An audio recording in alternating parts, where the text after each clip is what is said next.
जी खान साहब से मुलाकात हुई है और खान साहब का मोराल पहले की तरह बड़ा बुलंद था और खान साहब के हौसले जो हैं वो पहाड़ों की तरह बुलंद थे।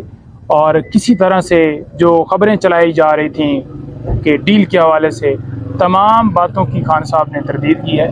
कोई ऐसी बात खान साहब ने ना की है, ना कोई खान साहब से मिलने आया है, ना कोई खान साहब ने किसी के ज़रिए मैसेज भिजवाया है। तो खान साहब ने वाज़ह तौर पर कहा कि सिर्फ़ और सिर्फ मैं यहाँ पर एक बात करूँगा,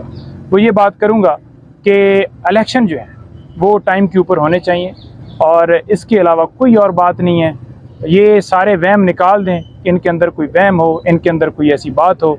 अंदर से ये सारी चीज़ें निकाल दें। साइफ़र केस के हवाले से डिटेल से बात हुई और उन्होंने वाज़ेह पैगाम दिया कि आप बिल्कुल बताएं कि साइफ़र के ऊपर जो ये बोगस केस बनाया गया है ये क्या है। उन्होंने कहा जी बेसिकली साइफ़र जो है वो बाहर से मुदाखलत हुई और वहाँ से जब मुदाखलत हुई है और जो साइफ़र आया उसको डीक्लासिफाइड किया गया, वो बाकायदा तौर पर जो उसका प्रोसेस है वो फॉलो किया गया और कानून के मुताबिक कैबिनेट ने उसे डीक्लासिफाइड किया और वो जो कॉपी है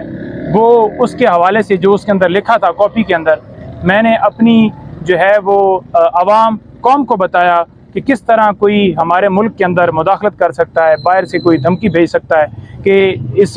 जो वज़ीर आज़म है इसको हटा दो। तो बेसिकली वो ये कह रहे थे कि ये साजिश इस वजह से की गई कि साइफ़र आया नहीं है क्योंकि जो बाहर से मुदाखलत हुई जो अमेरिका है उनके हवाले से उन्होंने वाज़ेह ये बात की कि ये उनकी तरफ से ये जो है वो एक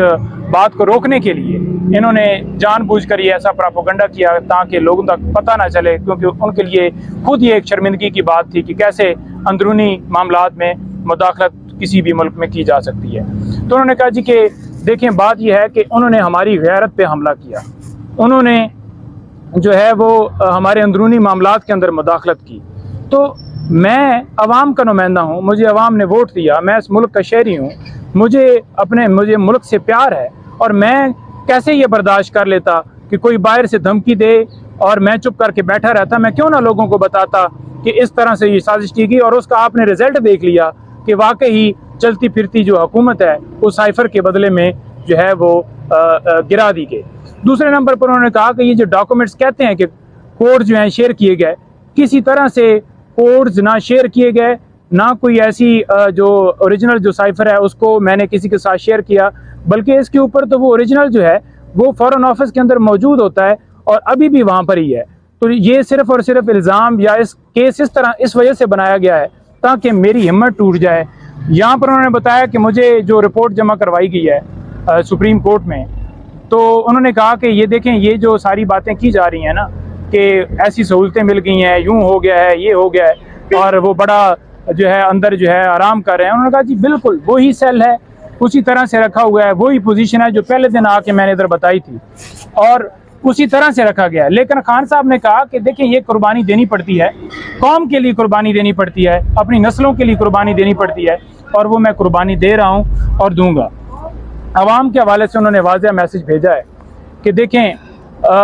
जिस तरह मुझे यहाँ पर रखा गया है और मैं अपने मौक़िफ़ से कभी भी नहीं हटूँगा, क्योंकि ये हकीकी आज़ादी की जंग है और इस हकीकी आज़ादी की जंग जो है इसको आपने भी इसी तरह से कंटिन्यू रखना है। और जो कौम झुक जाती है, डर जाती है या अपने मौक़िफ़ से पीछे हट जाती है तो वो कभी भी आज़ाद नहीं होती और ये आप लोगों की आज़ादी की जंग है। आज उन्होंने कहा कि देख लो कि गरीब आवाम के साथ क्या किया जा रहा है। आज उन्होंने देखा कि उन्होंने कहा कि आप ये देख लो कि मुल्क के अंदर महंगाई कहाँ पर पहुँच गई है, चीज़ों की कीमतें कहाँ पर पहुँच गई हैं, पेट्रोल डीजल कहाँ पर पहुँच गया है। आज जो बिजली के बिल हैं,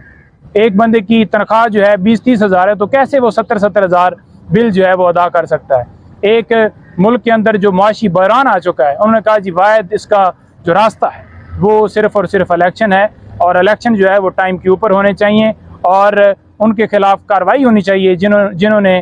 केपी में पंजाब में इलेक्शन के अंदर डिले करवाया और जानबूझकर इलेक्शन नहीं करवाए। उनके खिलाफ जब तक आर्टिकल 6 नहीं लगेगा उनके ऊपर तौहीन अदालत की कार्रवाई नहीं होगी, क्योंकि सुप्रीम कोर्ट ने जब वाज़ेह कह दिया और उन्होंने इलेक्शन नहीं करवाए तब तक ये जो है आगे नहीं जा सकता।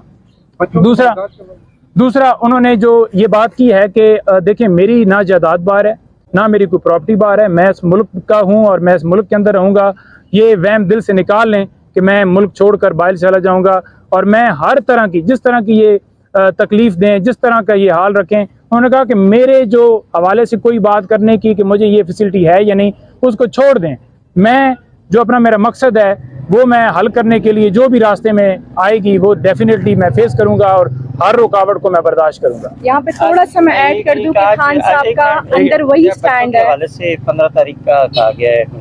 बात करवाने के हवाले से, उस सुप्रीम जेल ने इनकार कर दिया है। उस हवाले से ऑफिशियल सीक्रेट एक्ट को मरकज बनाया गया इसकी वजह। देखें, बात यह है कि बच्चों के हवाले से मुलाकात के ऊपर पाबंदी नहीं होनी चाहिए। आज हमने दरख्वास्त वहाँ पर दी है, जो साइफर कोर्ट की स्पेशल जो अदालत बनी है साइफर के मुकदमे के लिए, उसमें दी है हमने दरख्वास्त। और तौहीन अदालत की कार्रवाई जो है वो बाकायदा तौर पर जो है वो उन्होंने नोटिस भेजा है इनको और इनसे रिपोर्ट मांगी है कि आप ये जवाब दें, ताकि जो है इसके ऊपर ये जवाब देंगे और इनके खिलाफ बाकायदा तौर पर कार्रवाई होगी। क्योंकि जब कोर्ट के ऑर्डर थे कि मुलाकात बात करवाई जाए तो उन्होंने क्यों नहीं बात करवाई। और दूसरे नंबर पर साइफर कोर्ट जो है वो डेफिनेटली जज साहब 13 तारीख को यहाँ आ रहे हैं और वो वहाँ पर एक टेक्निकली बुनियादों के ऊपर डेट जो है एक्सटेंड कर दी गई, जिसका कोई जवाब नहीं था। 14 के लिए डेट रखी गई है, सुनने में आया है अभी हमें यहाँ पर 14 के लिए।